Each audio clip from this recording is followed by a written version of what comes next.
listen up now. Attention, alert, listen up now. Tune into the corner with Control 0XE05173. Talking about decentralization and bank anarchy bill. Bitcoin, your blockchain payment at 1600 hours Eastern Studio A.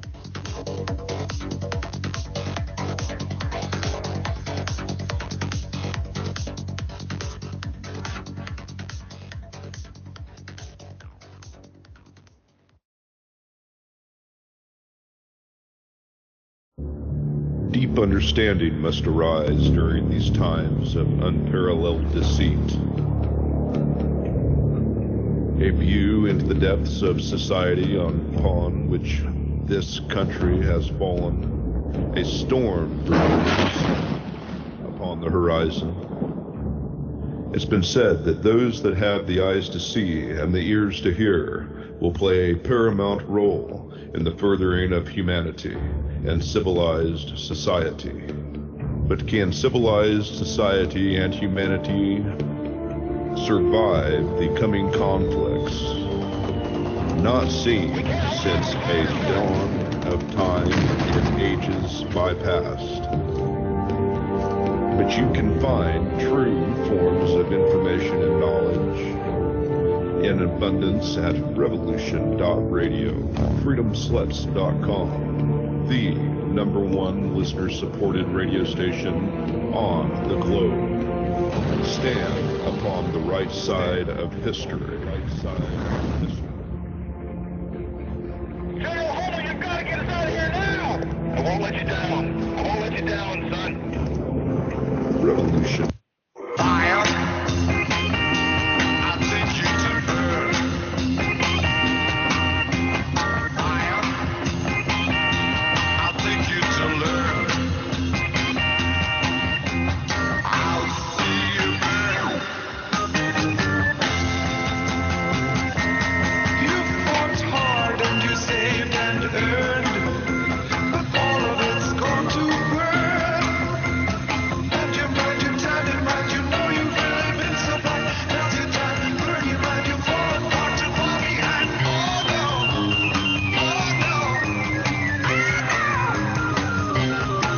you're gonna burn.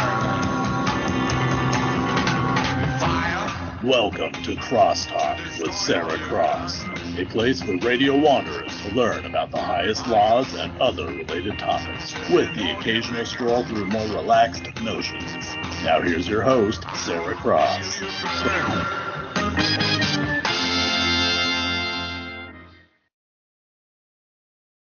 And welcome to another week of Crosstalk, and I'm your host, Sara Cross. I'm just going to start with a side note real quick. I think I have a touch of the laryngitis this week, and I think about every year I kind of get a little bit of it, but I'm not too bad today, so we continue on. First, I want to give, of course, a big shout out to Revolution Radio. Check out the website, all the great hosts, and if you can throw a few bucks their way, that always goes a long way in showing your support to a platform dedicated to free speech. I also want to give a big shout out to the Breathe Strong program. This is a privately owned small program that works off of, the funding from usually parents and people who are involved in the care for cystic fibrosis. Check out their website, and you can find them at www.breathestrongcf.org, and you can find them at Facebook and Instagram at BreatheStrongCF.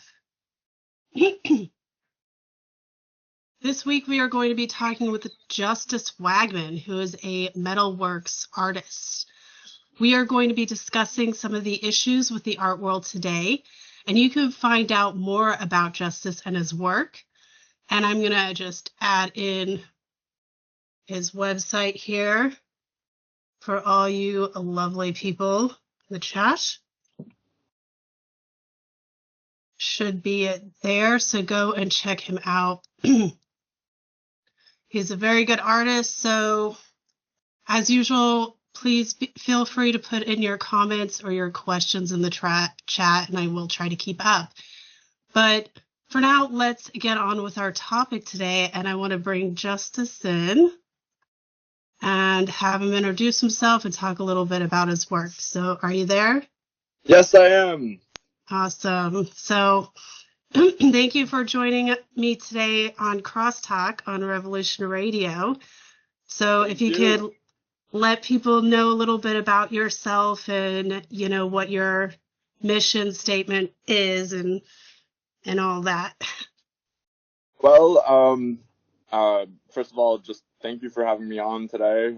It's a pleasure and an honor to be on Revolution Radio. I've been listening for years now, and I'm glad I'm finally getting the chance to do it. So I'm Justice Wagman. I am a metal worker, a blacksmith, a welder, a carpenter, but foremost, I'm an artist. I work in, obviously, metal, and I do some oil painting on the side here and there. But my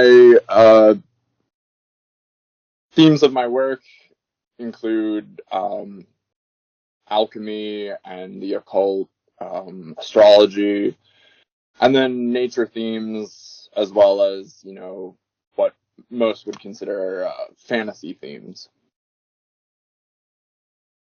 Yeah, and I've been following you on Facebook for a while, and you always produce some really beautiful things. Thank you. Yeah, that's probably, if you really want to get to know me the best, following me on Facebook would probably be the way to go. And I've added in Justice's website on the Element chat. And as usual, next week sometime it'll be in the Substack. If any of y'all follow the Substack, you'll get more of everything about this and, you know, where to find Justice and everything we talk about today as well. I usually put up the show notes so people can find, you know, really thoroughly go through everything that we say. Excuse me. So, yeah, laryngitis. Yeah, I'm sorry to hear that. It's gotta be rough. It's not as bad as last year. Like last year, I lost my voice completely. So I'm chalking down the easier go at it this year. Being now I live close to the beach, so it's all like clean, salty air. Nice. So it's like way easier going. So yeah, I wanted to start with today a little bit of history. As usual, just something I've written down, and then I would like to get Justice's take on this. So, how do you feel about that? Awesome. That sounds good. So, I wrote a little bit, and then we can go from there. So, I started thinking about how the art world really runs, and I'm I'm going to start with my thoughts first about the current state of it and like what it really means to be an artist. Okay. So as far as I can see it, you know, God or source or spirit or whatever people want to call it, Yogi Bear, I don't really care. It's all the same to me. It is a creative force. It cannot help but be anything other than that. It is an artist by nature and trade. So in this, I would say people who, you know, fall more into the path of expressing themselves in more creative ways, there's a tendency that, you know, they're just kind of tapping into that. And I think that's like the same with all trades, really. You're tapping into it in a different type of format. But for the sake of stuff like art, say welding, painting, writing, whatever, that kind of art field, we're going to focus on that for today. So I would say it can only, like the source, it can only create more art and artists who create art. So everything that exists in reality, mind, overall, is in a creative force. It creates us. It creates everything in it, and it creates us, which we then create as a result. Yes. So it has a set, of course, of basic parameters. Some people call it the Hermetic principles, and opens up to free will, spontaneous adventure. God creates, so its creative expression creates.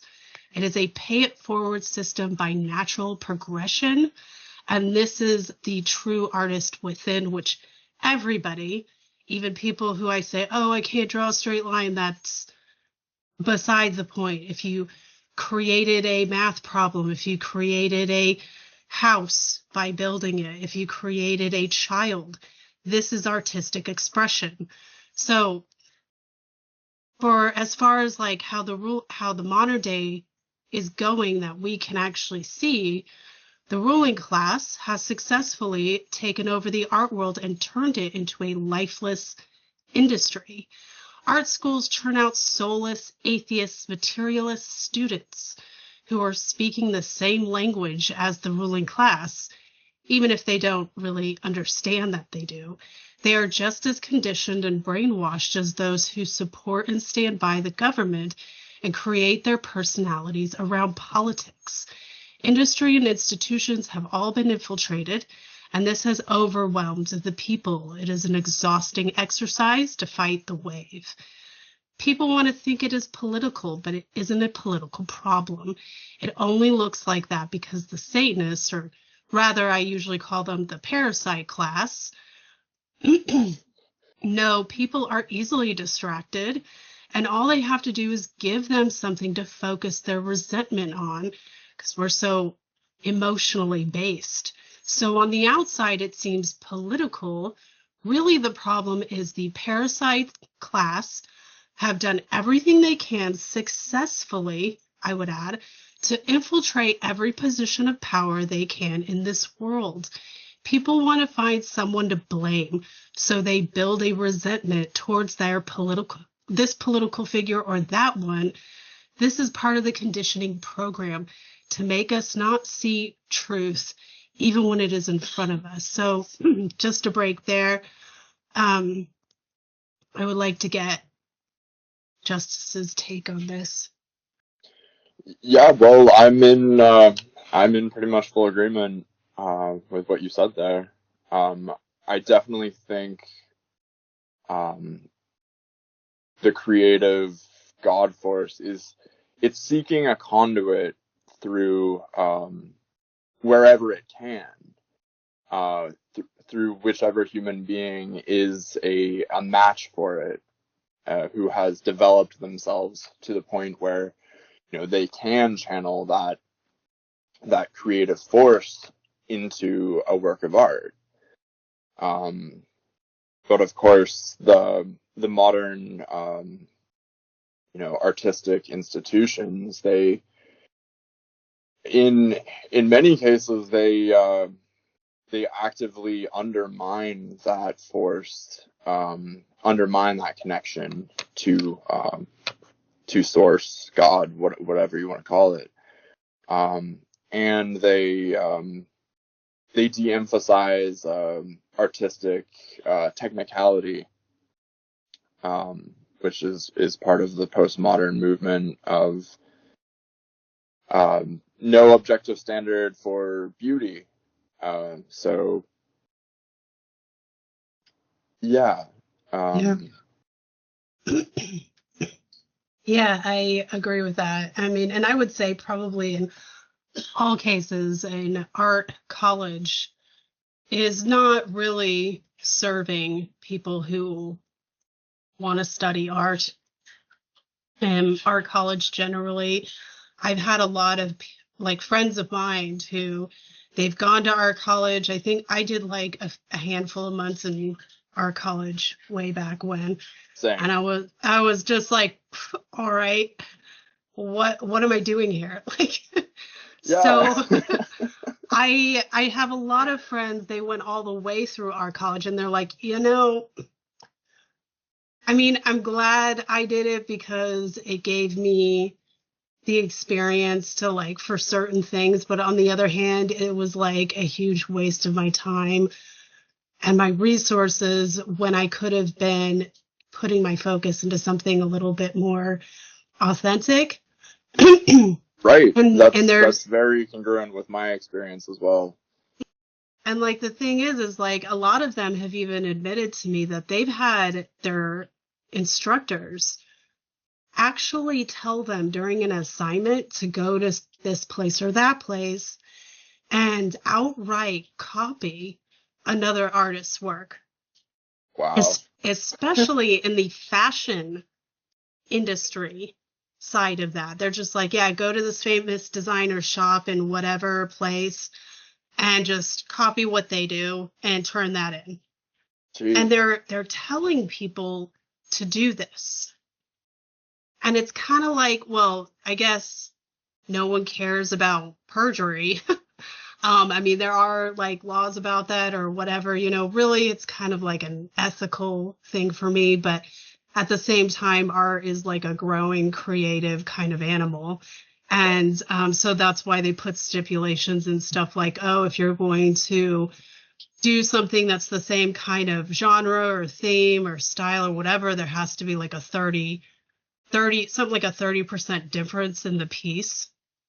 Right. And like if somebody say copies a painting outright as like a copy, there's things like the copy artist legally has to put their copy artist mark. They have like a mark that signifies that this is like authenticated as a copy of this painting or whatever it is. So it's still keeping in the like parameters of what's like, I guess, man's law legal. I mean, really, it's kind of a, an ethical kind of issue, and it's not like a fast rule or anything.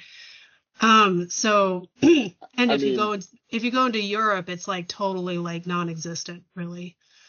So. Right. Well, I mean, so there's that whole idea of steal like an artist.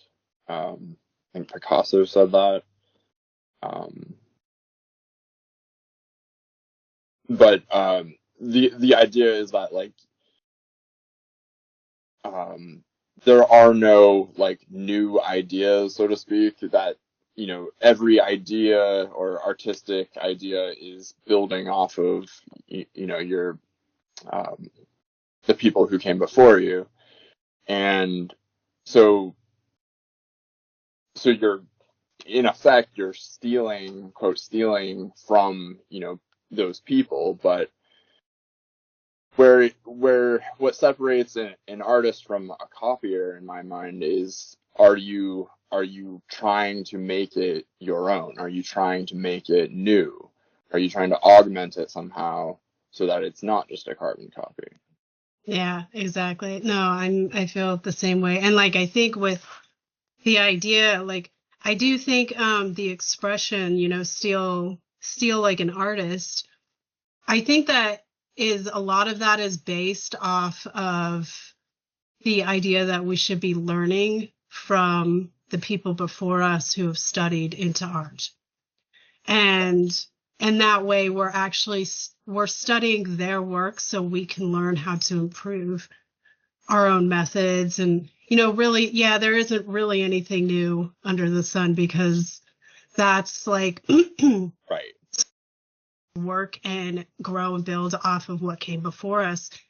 But I think that is a kind of a natural inclination of human beings because we're all searching for, truth or the truth or whatever. I mean, like even Leonardo da Vinci, like he was more of a studier, I would even say, than an artist, just simply because when he did his work, it was like layer of study. When he was doing like a piece, like a painting or a drawing or whatever, like you could x-ray his work. and he's got all kinds of like layers and changes. Yes. Like that, it's like a Well, study-based canvas was field. expensive back then. Yeah, and like he had a tendency to study the world around him, and that's like how he operated. Yes, absolutely. But he was also the adventurous type. I mean, he was the first, like for sake, like the Mona Lisa, for example, he was the first classical painter to actually put in a fantasy background.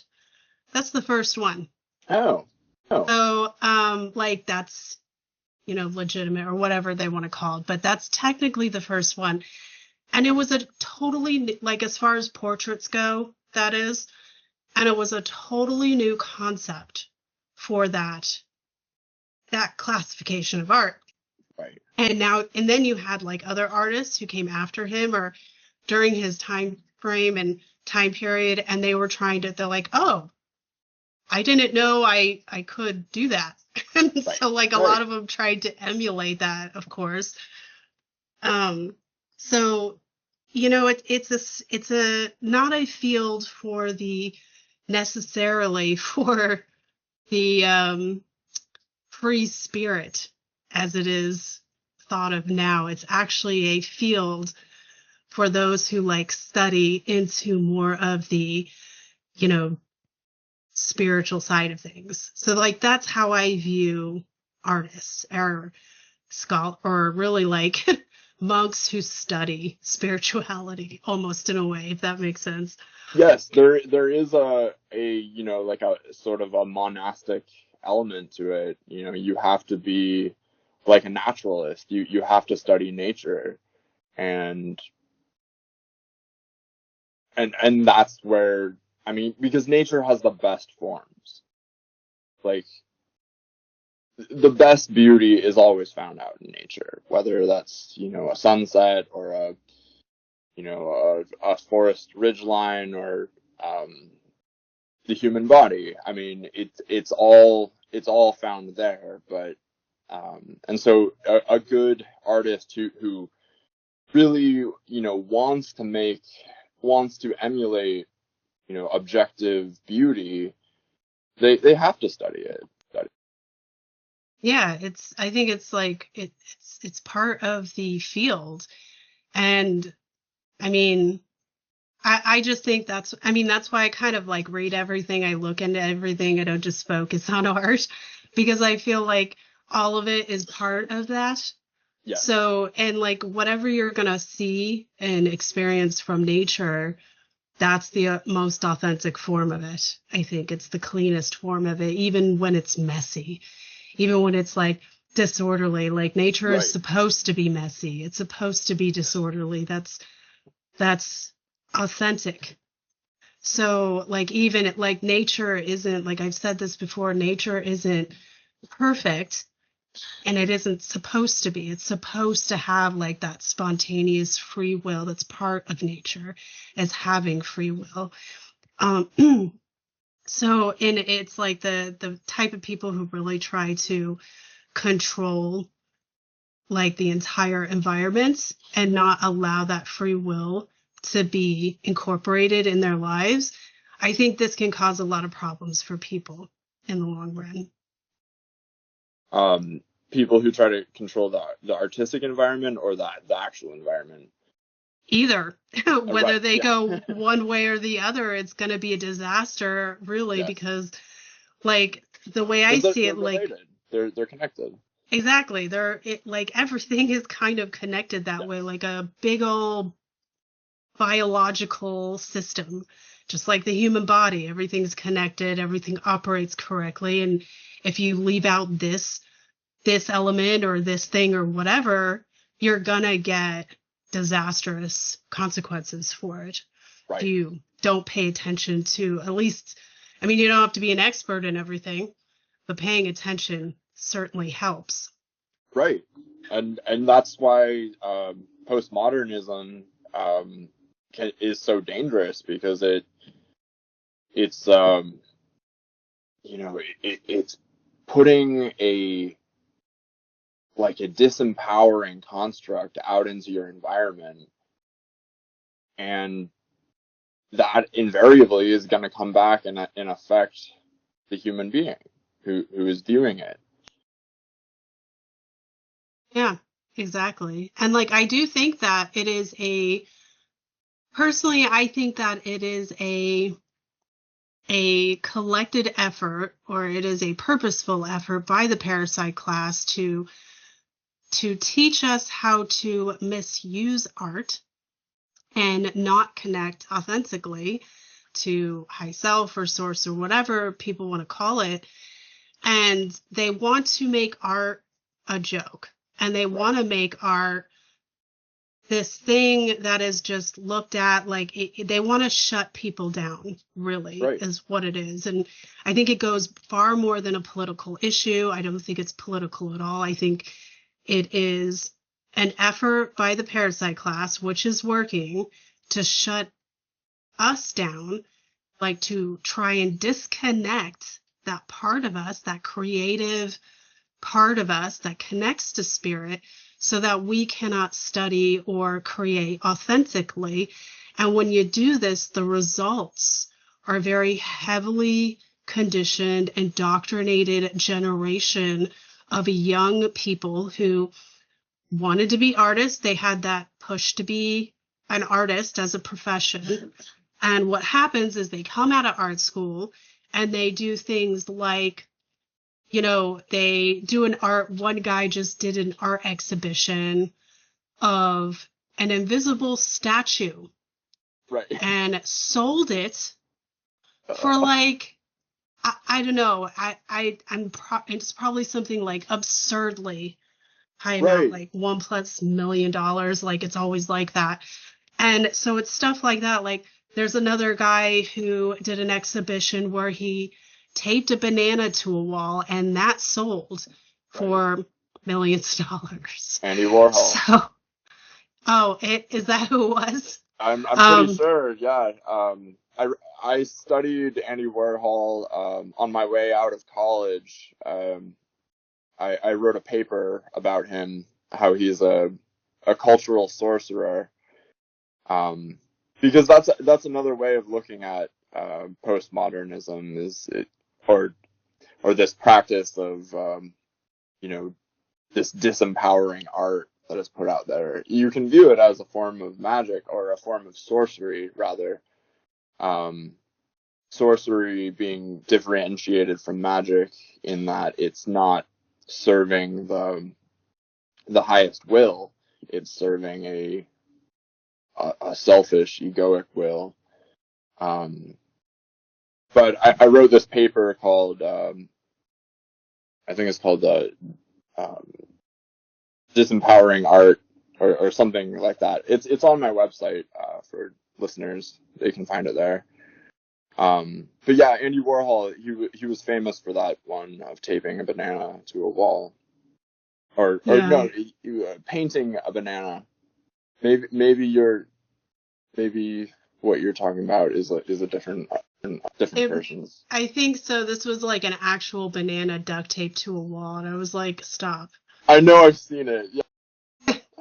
Like, stop. Just stop right Right. there. Let's back it up, So now we've got a whole generation of, quote, art school students who are coming out and doing the most insane stuff, like really just, none of this is art. It's all just nonsense. It's like, what you might, like I've seen homeless people in downtown LA do this kind of stuff. Like, this is not art. It's so, and it makes me kind of like sad, because I think like if you've got this way to shut down people's connection to spirit, I think it is definitely through our artistic inclination to create as an individual. I think that's really like a good way for them to be doing that. Yeah, it's one of the best ways to cultivate a connection to the numinous, to the divine, whatever you want to call it. Because you got to be real with yourself. And some of the examples that I was putting up as there's a lot of art. Like, one of the biggest problems I have in art, which is why I don't pursue a career in art myself, because it's like, I don't see like a lot of point for me, because I couldn't bend to a lot of the things that are required for me to really like make it as like an artist, as like my career. So I chose other pathways. But a lot of the artistic things that are now going on as a big time thing where everybody finds out about it, it's all elite class money laundering, or it's from taxpayers, like it's being actually paid for by taxpayers. So putting aside, for a minute that, taxation is illegitimate in the first place. Yeah. All of this, a lot of these things are being paid by taxpayers. You have community services, including art. Like, if you go to look up your local city council, there's an art section for that. That's just for that. Taxpayers these people are given a certain percentage of taxpayer money for, quote, community services that include art. So, which sounds like a great idea, because it's supposed to support local artists. However, there's a vetting process, and if you don't tick all the right boxes, then you ain't going to get the grant, which is totally just corrupt, In the first place, I've had a little bit of experience with this years ago. But one example that I found, which is, really should just be an insult to everyone in general, was the Martin Luther King Jr. Memorial.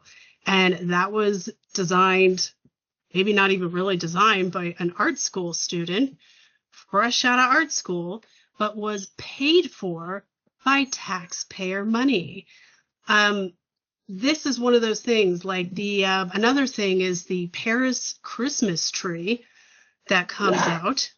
If anyone has seen this, and it looks like a giant butt plug right in the middle of their town square, I'm like, oh, for everybody to see, families, little kids, everyone who's just, I'm a 40-year-old woman, and if I like saw that in my town square, I'd be like, oh Christ, like I'd be putting my hands up, like censoring it. I'm like, I don't want to look at that. Like, I don't want to say I'm like a prude or anything, but like, Jesus Christ.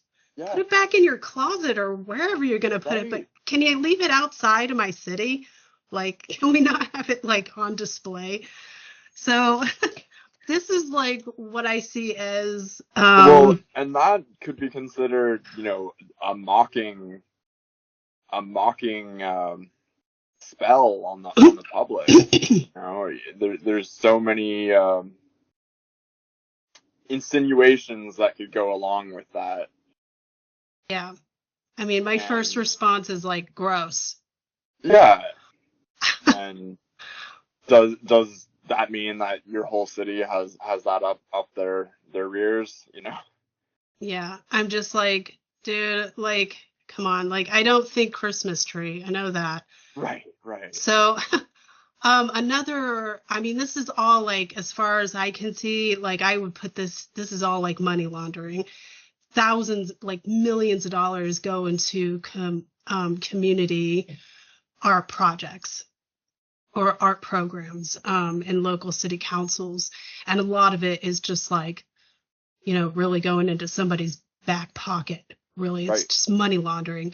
Another example of this certainly is the Hunter Biden, quote, art, money laundering. Absolutely. Another artist that I was able to find is a man called Cy Twombly Jr. Edwin Parker Twombly Jr. is his name.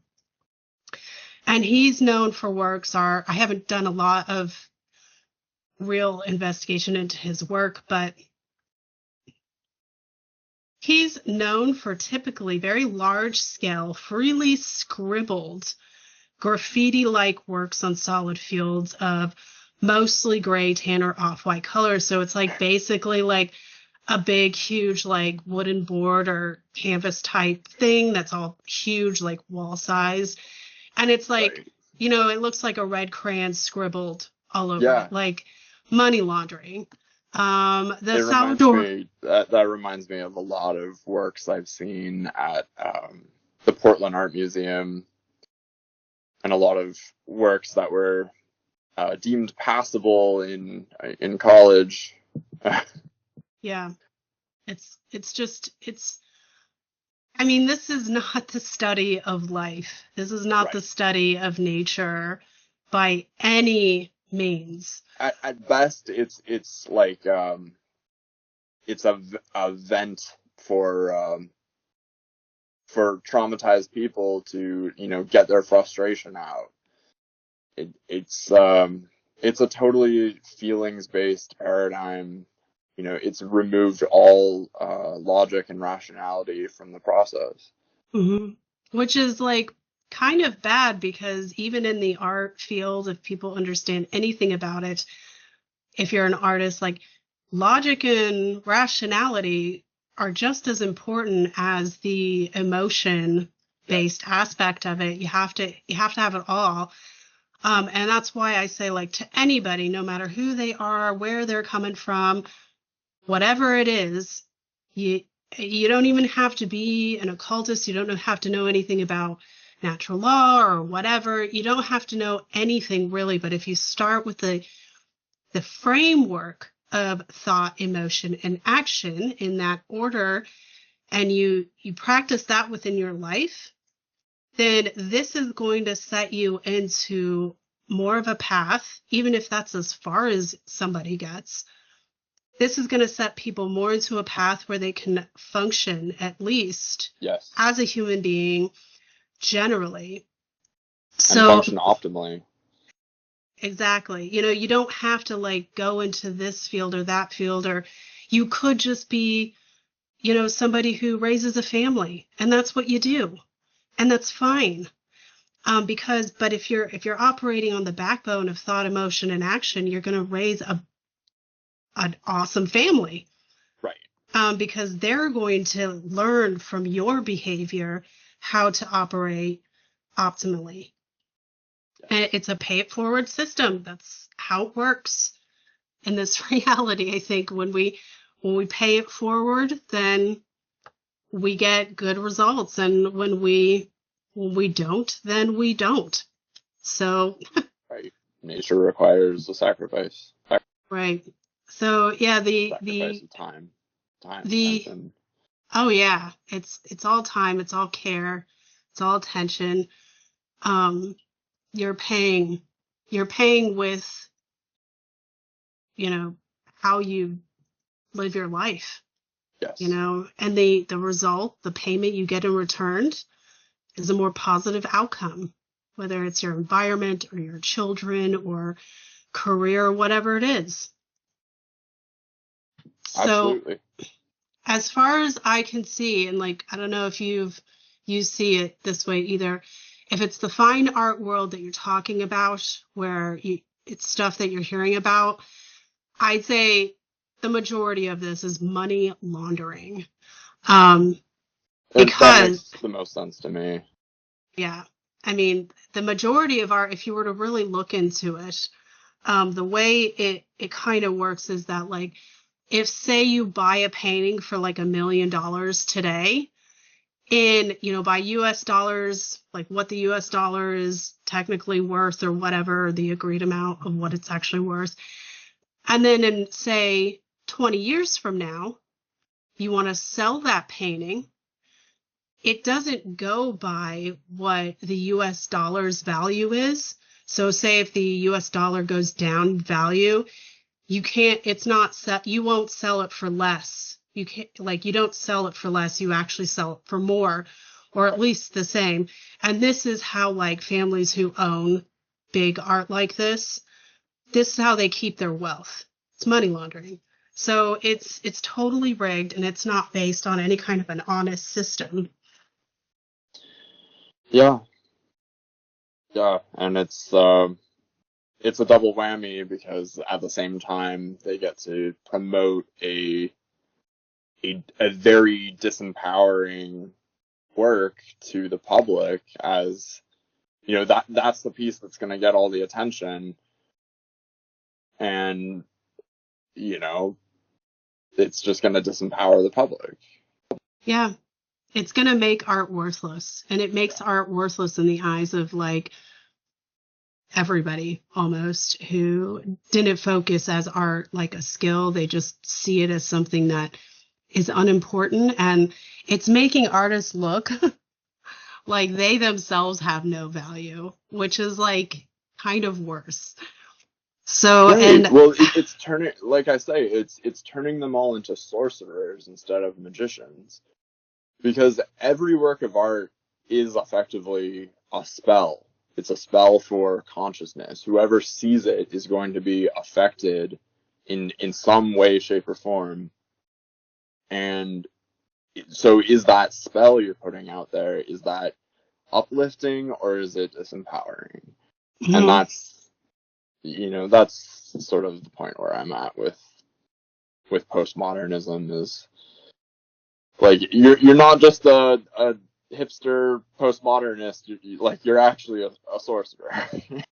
no, that makes sense. And I never really looked at it that way, but that makes sense that it's kind of working that way as well.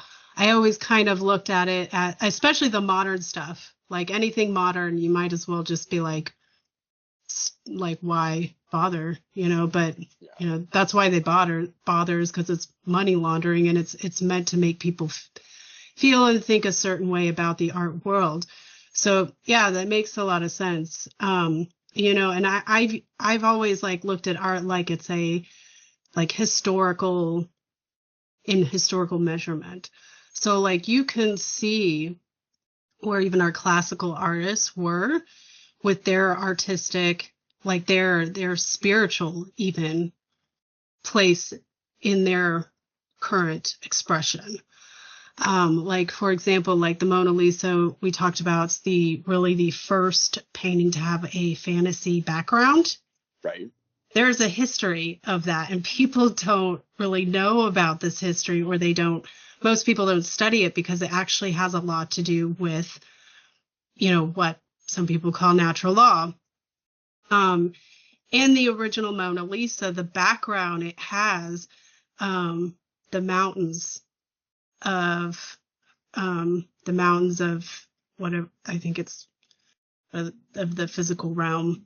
I think it's in mathematics. It's got the stream of consciousness going through it, and really you can't see it in the picture now because it's cut off or whatever it is. But they had two pillars on the sides of the Mona Lisa. There you go. You think Joachim and Boaz, but really when now like Da Vinci, he had access to esoteric teachings. Yes. And he has like a weird past, like they didn't have like the Rider Waite deck, but they had decks that were like that. And that decks that were coming into print and stuff towards more like the late middle of his life, I think. But I mean, long story short, like he was able to study people before him who were studying this already as artists, like one of our ancient poets called Petrarch, and he did a whole sonnet basically of this, and it was called Triumphs, I believe. So this is all in our history. So I do look at this like, yeah, you could look at it as like spellcraft, because what you're doing is you're sending a message and showing people a truth or the truth from the perspective of an artist. Right. So when you have a parasite class who infiltrates the art world and they're corrupting it, that is certainly a negative use of spellcraft with the art world and shutting it down and disconnecting us ultimately from that, that higher source that we're all part of. Absolutely. The art is going to reflect their state of consciousness. Yeah. Yeah. And they want us to be dead. They want us to be totally dead and shut off. I don't know if you've ever heard of this guy, Bansky. Banksy? Banksy? Yeah. Yeah. Um, He was sort of a hero of mine in my teenage years. yeah, he's an interesting guy. Definitely. So for those of you who don't know who he is, he's a street artist, really. And he does a lot of provocative and satirical works. Bansky's art often combines dark humor with graffiti executed in a distinctive stenciling technique. His works of political and social commentary have appeared on streets, walls, bridges all around the world. So there's a few things that I found out about him, but I wanted to know because you've obviously studied him a little bit, so if you could give us a little more information. I know I saw his movie several years ago, but to be honest, I haven't looked too deep into his work. But I do remember like his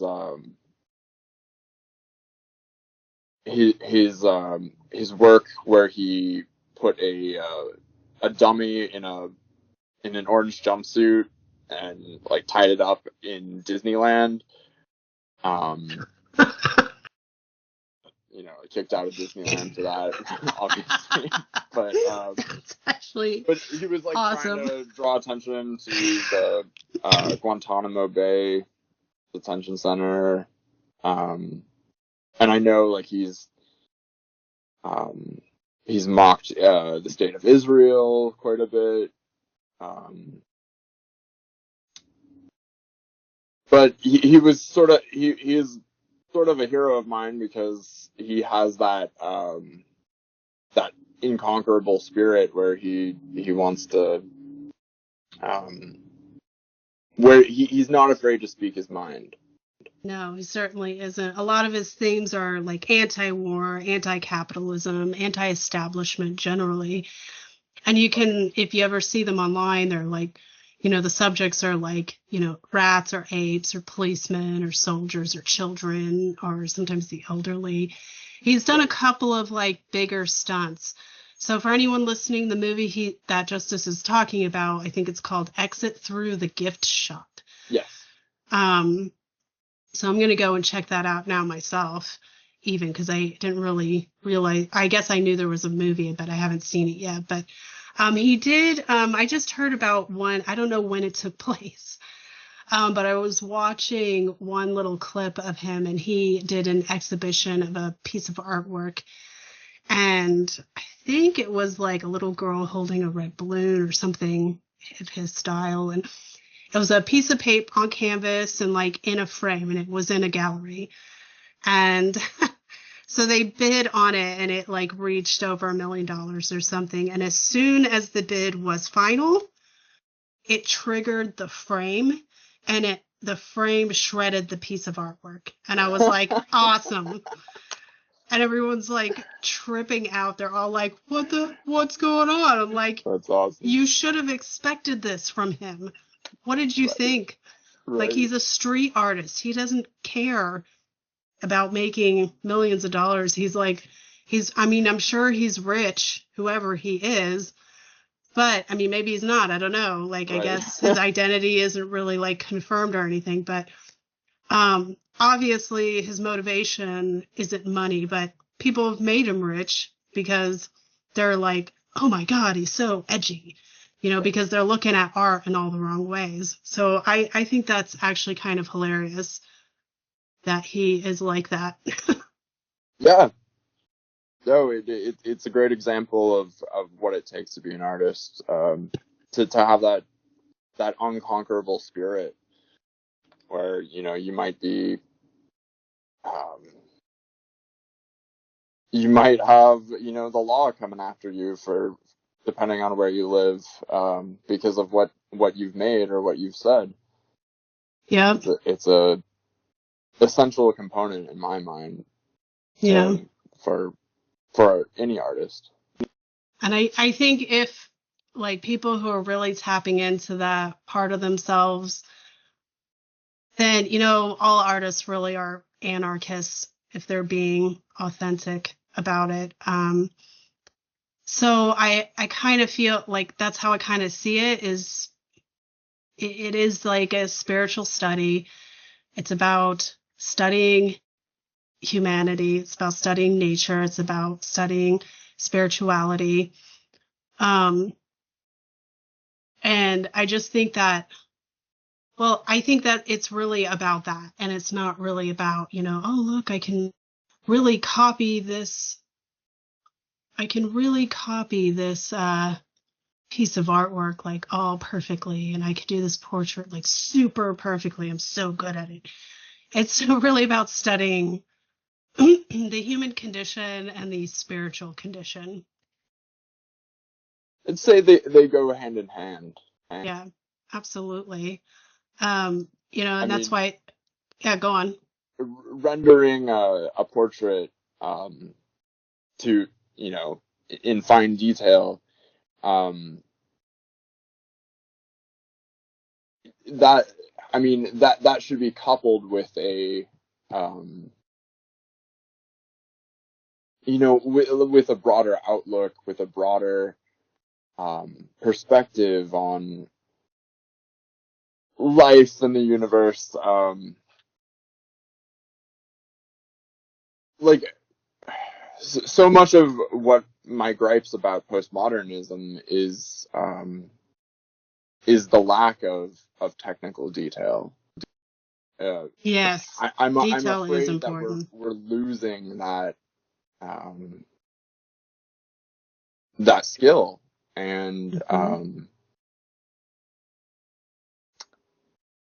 but at the same time, you're right. Like it shouldn't just be about that.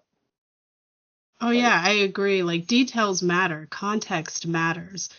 That's why we have our ancient artists, our classical artists, like that's like they were all meticulous, detail-orientated studiers. Right. That was the field. That was the profession. So Right. detail matters, but it can't just be about detail. And I think that's like where like some people, they're like, oh, I'm so awesome at this detail, but like there's nothing behind it. Right. Where's the context? Exactly. So it does go hand in hand. It all matters. That's why I kind of appreciate Leonardo da Vinci's work as far as how he operated as an artist. Same. Because he's like that. I mean, even the Mona Lisa has like several layers of changes before it got to the Mona Lisa. Right. Like there's like a whole weird thing. Like first the woman was like adorned with all kinds of jewels and stuff and like bright colors. Look what it is now. It's a woman who's like all in black, all black hair, very like subtle, even has like really like a black thin sheer drape over her head, like a mourning veil. So it's like, this is the kind of... There's the correlation between her and the high priestess of the tarot, that she's the guardian of the mystery. And I think that was Da Vinci's like, that was his lifelong work, is the Mona Lisa. I think he had that painting up until like his death, or so it's reported. So it went through many changes, and I think those changes had a lot to do with his own spiritual journey even. And I think that says a lot. Yeah, absolutely. All artists have that, or have the capability of tapping into that kind of journey, and it's just how you choose to do it as a human being. Definitely. A lifelong pursuit. We should never stop creating. So before we have like probably about, I don't know, 6 or 7 minutes or something like that, I want people to know more about the type of, like, what are you currently working on? And like, do you have like an end goal or something you'd like to put out that's like a big thing? Or... Well, currently I'm working on a couple of of architectural pieces, and I'm going to a craft fair this weekend, a local one, and going to be selling my wares there. Some of my smaller stuff usually. But so I've been doing a lot of craft work lately, which isn't like my favorite thing to do, I would say. Although I do get, it's obviously a pleasurable pursuit. But it does become repetitive at a certain point. If I'm just making like little S hooks or leaf trinkets or something like that. I'm always like I'm trying to get away from factory work as opposed to craft work, and to keep sort of the soul alive in the art object, so that it's not just like some rote mass-produced knick-knack. Yeah. No, I feel your pain on that. It can get like as much as you might love the skill that you're doing, when you have to do it like a billion times the same exact thing, it kind of feels like it dies. Yeah, it's a wearing feeling. You're just like, ugh. Like, I have some objects I make, a few times a year maybe. Like this year I made up a bunch of steel swans, hand forged out of one piece of metal. And I made like 3 sets of them, and after the first 2, like the third set was like, it was noticeably like a harder task. Yeah. No, I feel your pain on that, man. Yeah. And that sounds like our cue for today. So Okay. I want to thank Justice for joining me and having this great chat about art and our gripes about it. Yes, thank you so much, Sarah. Go and check out his website, and I'll see you next week on Crosstalk.